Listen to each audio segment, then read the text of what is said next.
Welcome back in one of the Very Struggle Plays YouTube channel. Today is Tuesday, February 11th, and I'm back breaking out some plays for the Tuesday night slate. And we've got another massive Tuesday night slate.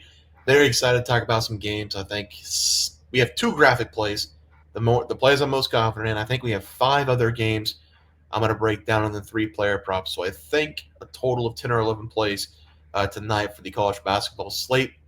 On Monday, get out of there with the 2-2 day. Did not start out hot with North Carolina. They're just a horrible team altogether. They're just a horrible team. Ian Jackson didn't have any points in the first half. I didn't even check if he got it in the second half. I just didn't feel like there was any point because they kind of got shut out in the second half anyway. Yeah, Ian Jackson 0 of 8 shooting tonight. So really 2 really bad plays there. I really thought Clemson was going to let the guard down. North Carolina coming off a big win. I thought they showed a little bit more, but they did not. Clemson made a lot of threes in that game as well. The 2 wins that we did get, 2-2 day, came in the night game, and boy, oh boy, did Houston try to give that lead up by 22 points when I put the win on the leaderboard, and they won by 11. So thank you for closing the game finally, I could say. LJ Cryer over 13.5 points, had 14 with like 6 minutes left, didn't score another bucket. So glad that he hit that 3 to go up by 22 with like 8 minutes left in the game. So got the 2-2.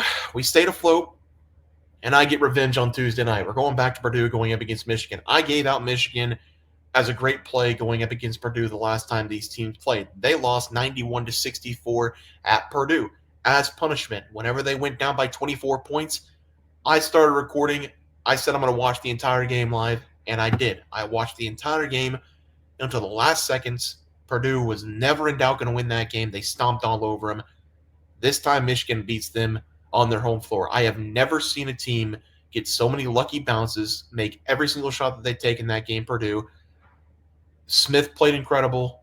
Kaufman played incredible. The entire team, the energy of the building just lifted Purdue over that Michigan team that night. Michigan couldn't make a shot to save their life. They had, at one point in the first half, I think they had 8 turnovers and 8 total shots. That's just how that game went. This is a completely different night. Michigan's going to be at home. Purdue's coming off a win, going up against USC, not coming off a loss, coming off a win. Since that loss for Michigan, they've won 4 consecutive games. The revenge is tonight for Michigan. They're going to stomp all over Purdue. I am firmly in the seat of still thinking Purdue is not a good team, and they're in the top 10 now, ladies and gentlemen. This Purdue team is not good. I'm taking Michigan on the money line. I think Michigan might be laying a couple points. If they come out minus 3.5 or more, I'll take them minus 3.5. Maybe I did that on the recap graphic, but this Michigan team's not losing this game. I'm going to take them to beat Purdue as the first play. Second play tonight, UConn going up against Creighton. Now, I got a couple things here for Creighton that we need to talk about first. 1, at home, the environment for Creighton is one of the best in the country. 2, it is dollar beer night at Creighton University, so this crowd's going to be jumping around. 3, Creighton has given out, I believe it was either T-shirts or rally towels to every person in the building for this game. It's going to be on their seat for this game. So that's the third point for this. This is going to be an electric environment for Creighton. I think they're going to beat the brakes off this UConn team. UConn's a very good team. They get the respect because they've won back-to-back. They've got a great head coach. They've got some great players. They have not been good in the Big East. I don't care what anybody says. They haven't been a very good team. They've lost to Villanova, they've lost to Creighton, they've lost to Xavier, and they've lost to St. John's. 3 of those teams are, let's not say that. 2 of those teams are very good, Creighton and St. John's. One of those teams is hit or miss in Villanova. The other team, Xavier, been dealing with some injuries all season long. But I think Creighton's going to beat the brakes off this UConn team. They only have 1 loss this season in conference play. That was against Marquette on the road. They just handled business against Marquette at home, winning that game by 10 points. They closed out that fourth quarter with Ashworth and Cockbrenner. I'm going to take the Birds here against the spread, minus 3.5. Again, dollar beer night, rally towels when you enter. This place is going to be rocking. Can't wait to watch this game. Give me Creighton minus 3.5 as the play. Let's go talk about some player props. Let's stay in the same game.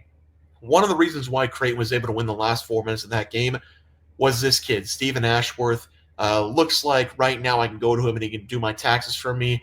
Just straight up right now. If you didn't have that Creighton jersey on and a suit and tie, I'd be like, here, do my taxes for me. But that's just not the case. He's a certified baller, and he's been really good for Creighton over the last couple of games. 22 points in the last game going up against Marquette, 23 points in the second to last game going up against Providence. So he's really pouring in the points right now for Creighton.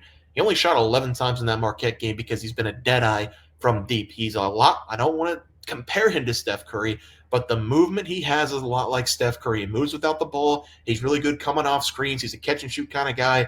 He can make his own shot if he has to, but really what we want him doing is coming off of screens and hitting these threes at the top of the key. That's his best spot, I think. This kid's a really good baller. I think he has a big game here, especially at home. He's been really good at home this season. Give me his over total points. 15.5 is my guess. He's averaging 16 on the season. 15.5 is my guess. 16.5 if we get a bad line. But give me that as the first play of the day. Second play of the night. I told you I was going to put him on the ban list. I cannot do it. Trey Johnson going up against Alabama. We're going to talk about that game in a second. But Trey Johnson is a great scoring guard. And the only time that I took him this season, he went 3 of 15 going up against Missouri. I got to go back to him. I got to go back to him. Both times I've taken him this season, he has not been good, but I got to go back to him here. Texas at home has been stellar this season. They've played tough against top opponents. That's why I think they played tough here against Alabama. Trey Johnson at home has been the leading scorer all season long, coming off a 15-point game going up against Vanderbilt. They took that loss. This Texas team's coming into this game with a lot of energy, though, I think, and Trey Johnson's going to be a big part of that. This guy shoots about 15 to 17 times per game. Going up against one of the worst defensive teams in the country, I've got to take the over points. Sorry to everybody I said I'm going to put them on the ban list. I'm taking the over total points as the second play of the night. And the third play of the night, Tennessee going up against Kentucky. Give me Sakai Ziegler over his total assists as a play. 7.5 is my guess, maybe 8.5. Something's wrong with Kentucky. Maybe it's Mark Pope, maybe it's not, but they just don't play defense. I don't even know if it's a lack of effort. Like, it just feels like whenever they're on that end of the court, nobody knows the assignment. Nobody knows what they're doing. It feels like man-to-man, you should probably know your assignment. You literally just stick on your man. But sometimes when they run a zone, sometimes they run some weird 3-2 shit, they are lost out there defensively. And you don't want to get lost out there with Ziegler at the point guard position. He's going to carve you up, and he's probably going to carve him up in this game once again. So I'm going to go over the total assists. He's gone 7+ in 3 consecutive games. This one feels easy. Give me the 7.5 assists for him as the final play of the night. Let's go to that recap graphic. We are going to be looking at a couple more games. First game is going to be Kentucky going up against Tennessee. Now, this game is going to be at home for Kentucky. I do not care. I think Tennessee is the better team. They might get a couple points in this game out of Kentucky, but I don't care. Kentucky got one win against South Carolina over the last week. They did beat Tennessee at Tennessee, so that's a huge win for them. I think Tennessee returns the favor here, though. I'm gonna take Tennessee on the money line. I don't think Kentucky plays defense, and what I saw out of Tennessee in that last game, they shot 80% in the first 16 minutes of the game.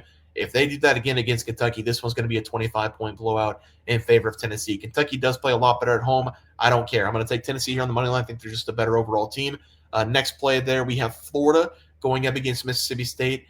This would be a really bad spot for Florida to have a letdown spot. This would actually be me playing it smart. A letdown spot here. Mississippi State being the small underdog at home, a top 25 team. This should be the spot where I say, well, I should be smart here in college basketball. Take the home dog, 2.5. Florida coming off that massive win against Auburn. I'm not going to do it because Florida might be the best offensive team in the country. So I'm going to take them with the big boys down low to dominate this game against Mississippi State. I think they're only -1 or -1.5 in this one. So give me the money line. Michigan. We're going to take them money line, I guess. Let me see what the spread comes out for this Michigan game. Usually if it's under 2.5, I usually go with the money line, but it's 1.5 for Michigan. So we're going Michigan on the money line. Already talked about that game. UConn, Creighton, already talked about this game, -3.5 for them. Arizona going up against Kansas State. You want to talk about two hot basketball teams right now? Look no further than these two teams. Arizona coming off a 6-game winning streak. Beat OK State, Colorado, buzzer beater against Iowa State to force that overtime from Caleb Love. Beat them in overtime, beat Arizona State on the road, BYU on the road, then defended home court against Texas Tech, another team who's been riding high lately. Kansas State. This was one of the worst teams in the country a month ago. Now they have wins against West Virginia, Iowa State, at Iowa State, and then Kansas on their home floor defending against Kansas for the third consecutive time, beating the Jayhawks. This is a very dangerous Kansas State team. I will take them with the points, +3.5 as the play there. And finally, I talked about this Texas game. They have been very, very good at home this season. They've lost a couple home games, but they've been very good. Caught Arkansas on a really bad night, lost that game by 8. They beat A&M straight up at home, the number 13 team in the country. They meet Missouri straight up at home, the number 22 team in the country. They lost by 5 points to Auburn, the number 2 team in the country at the time, and they lost by 4 points to Tennessee, the number 1 team in the country at the time. This Texas team is very frisky at home. Alabama does not play defense whatsoever. I think Texas keeps this game close. I'll take the points plus 4.5. Player props: Trey Johnson over his total points, 17.5, 18.5, somewhere around there. Ziegler over his total assists, 7.5 is what it's usually coming out at, so 7.5. And then Stephen Ashworth over his total points, 15.5 is my guess. Will play it up to 16.5 as the final play of the day. Guys, it's going to do it for the college basketball picks and props for Tuesday, February 11th slate of games. If you guys enjoyed the content, please sure to like this video and subscribe channel below. See you guys next video, and thanks for watching.